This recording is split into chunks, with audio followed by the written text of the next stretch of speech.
Guys and welcome back to my YouTube channel medi vlogger. आज मैं आ गया हूँ इंदौर की सबसे जो भी अनंत चौदस की जितनी भी झांकियाँ निकलती है वो वाली देखने।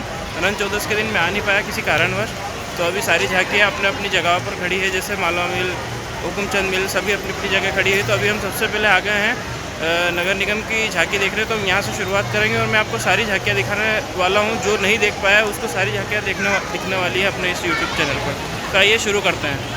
तो दोस्तों, नगर निगम की सबसे पहले झांकी में आप देखेंगे कि शिवाजी जी जो महाराज है, शिवाजी महाराज, उनका जो राज्य अभिषेक है वो दिखाया गया है कुछ इस तरीके से। नगर निगम की अगली झांकी में आप देखेंगे कि जो बजरंगबली की लीलाओं को दर्शाया गया है, जहाँ सबसे पहले वो सूर्य देवता से अपनी शिक्षा लेते हुए, उसके बाद राम जी और माँ सीता के चरणों में विराजमान। तीसरे दृश्य में वो है कि जहाँ समुद्र पार करते समय वो एक राक्षस ने उन्हें अपने मुंह में लिया था, वो वाला दृश्य है। उसके बाद संजीवनी बूटी लाते हुए कुछ इस तरीके से दृश्य दिखाई देता है बजरंगबली का। उसके बाद हम देखेंगे तो बजरंगबली माँ सीता से मिलन बताया गया है अशोक वाटिका के अंदर। और आखिरी में आप देखेंगे तो राम जी और लक्ष्मण जी को अपने कंधे पर लिए।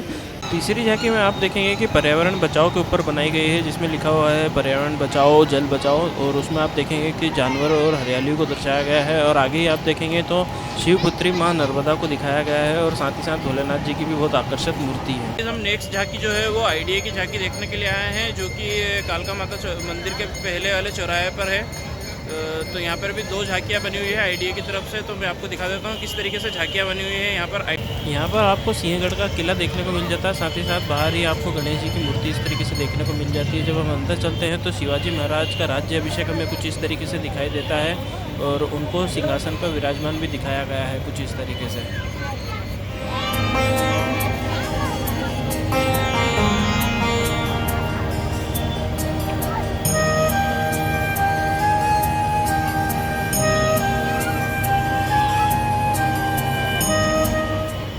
अगली झांकी में आप देखेंगे तो कृष्ण जन्म उत्सव के बारे में बताया गया है, जैसे कि जेल में कृष्ण जी का जन्म हुआ है और उनके पिताश्री जी जो कि वासुदेव जी हैं वो उन्हें सिर पर रखकर नदी पार करवा रहे हैं, और साथ ही उनको शेषनाग भी दिखाए गए हैं।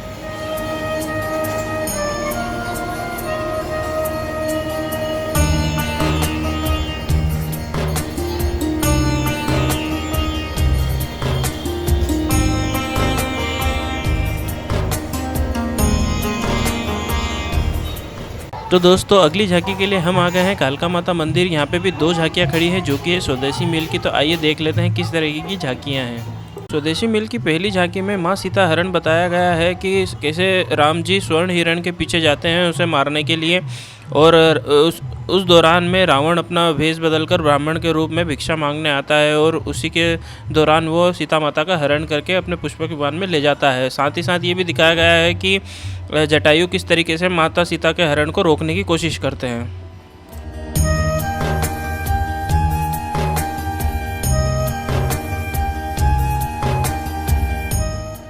स्वदेशी मिल की दूसरे नंबर की झांकी में यहाँ शिव पार्वती जी के विवाह के दृश्य को दर्शाया गया है कुछ इस तरीके से। काफ़ी ज़्यादा सुंदर दृश्य है ये।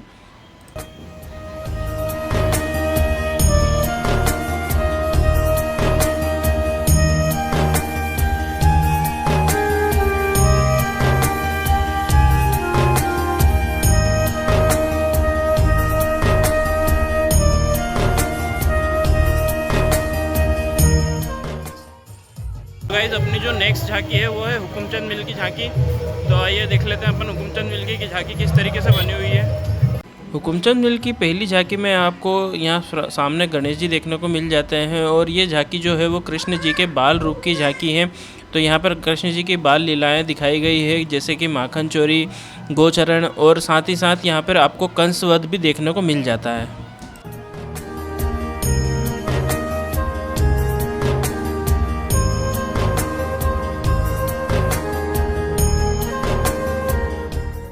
दूसरे नंबर की झांकी में यहाँ पर कृष्ण जी के वामन अवतार का दृश्य बताया गया है। काफ़ी ज़्यादा सुंदर वामन अवतार बताया गया है यहाँ पर।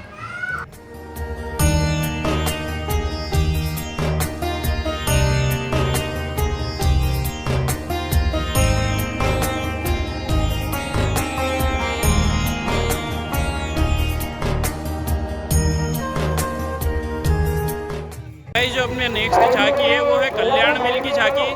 हम कल्याण मिल की झांकी पे आ गए हैं। हमारी जो नेक्स्ट झांकी है वो देखने के लिए। कल्याण मिल की पहली झांकी में आपको देखने को मिलता है बजरंगबली की भोलेपन की लीला को, कि कुछ इस तरीके से है कि माँ सीता अपने मांग में सिंदूर भर रही है, तो बजरंगबली पूछ रहे हैं कि माँ ये आप क्यों भर रही हैं, तो वो कहती हैं कि इससे राम जी की आयु बढ़ती है। अगली झांकी में आप देखेंगे कि इसमें बजरंगबली अपने पूरे शरीर पर सिंदूर मलते हुए है, और लास्ट में आप देखेंगे कि बजरंगबली जी का और राम जी का मिलन।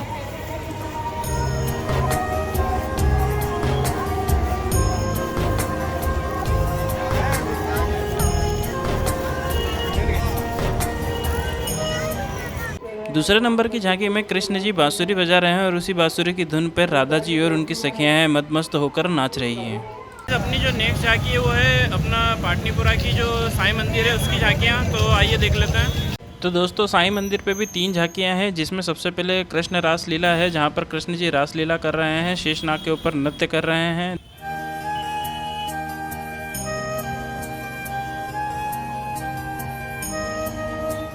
दूसरी में आप देखेंगे तो हल्दी घाटी में के युद्ध के लिए महाराणा प्रताप जी जा रहे हैं, कुछ इस तरीके से झांकी है।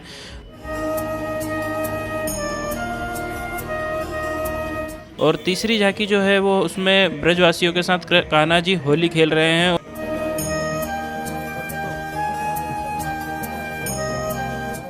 तो गाइस जो अगली जो हमारी झांकी है वो है मालवा मिल की झांकी। तो हम यहाँ आ गए हैं और यहाँ देखो बहुत ज़्यादा भीड़ हो रही है। मालवा मिल में भी 3 झांकियाँ बनाई गई है, तो चलिए आइए देखते हैं किस तरीके की झांकियाँ हैं। मालवा मिल की जो पहली झांकी है उसमें कृष्ण लीला बताई गई है, जिसमें कृष्ण जी कालिया नाग के फन पर नृत्य कर रहे हैं।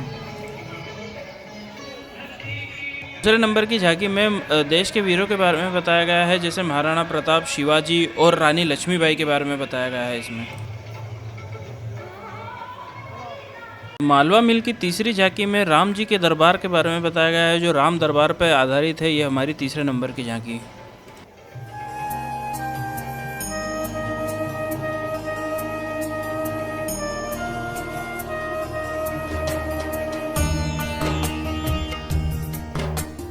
तो गाइस अगली जो हमारी झांकी है वो है वीर बजरंग व्यासशाला की झांकी, जो कि 3 झांकियाँ हैं यहाँ पर कुछ इस तरीके से। यहाँ की जो पहली झांकी यहाँ पर देखने को मिलता है कि कृष्ण जी अपनी बांसुरी की धुन पर सभी ग्वालों बालों को नचा रहे हैं।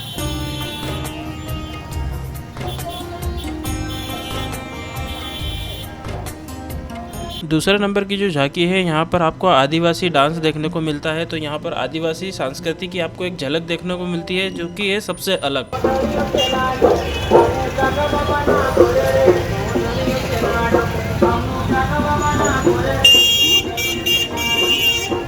और जो हमारी अंतिम तीसरे नंबर की जो झांकी है वो है शिवाजी महाराज की झांकी, जो कि अपने घोड़े पर हैं और वो युद्ध के लिए जा रहे हैं अपने सभी सिपाहियों के साथ। तो गाइस अब सबसे लास्ट में फाइनली हम आ गए हैं राजकुमार मिल की झांकी देखने। यहाँ से हमारी झांकियाँ समाप्त होती है, तो ये हमारी एक लास्ट झांकी और सबसे बढ़िया झांकी बनी हुई है ये आज की। तो देखिए आप किस तरीके से ये झांकी। दोस्तों जो राजकुमार मिल की जो झांकी है वो सबसे बड़ी झांकी देखने को मिली मुझे ये वाली, जो इसमें आपको देख सकते हैं कि छोटे बच्चे के घोड़े वाले झूले पर गोल झूल रहे हैं, और आपको घोड़े वाली बग्गी भी देखने को मिलती है, और पूरी घोड़े के थीम पर बनाई गई है। तो आप देख सकते हैं किस तरीके से ये है झांकी।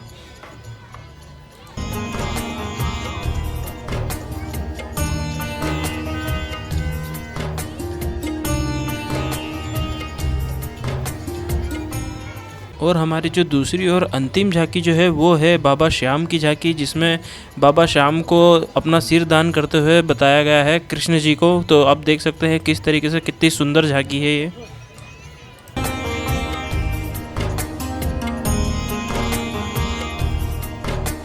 तो दोस्तों यही थी अनंत चौदस की 2023 की इंदौर की झांकियाँ। तो आपको ये झांकियाँ कैसी लगी और सबसे बढ़िया झांकी कौन सी लगी, आपको किस मिल की लगी, कहाँ की लगी, आप मुझे कमेंट कर ज़रूर बताएं। वीडियो को लाइक करें और मेरे चैनल को सब्सक्राइब करें, और मिलते हैं हमारे नेक्स्ट वीडियो में। तब तक के लिए बाय बाय।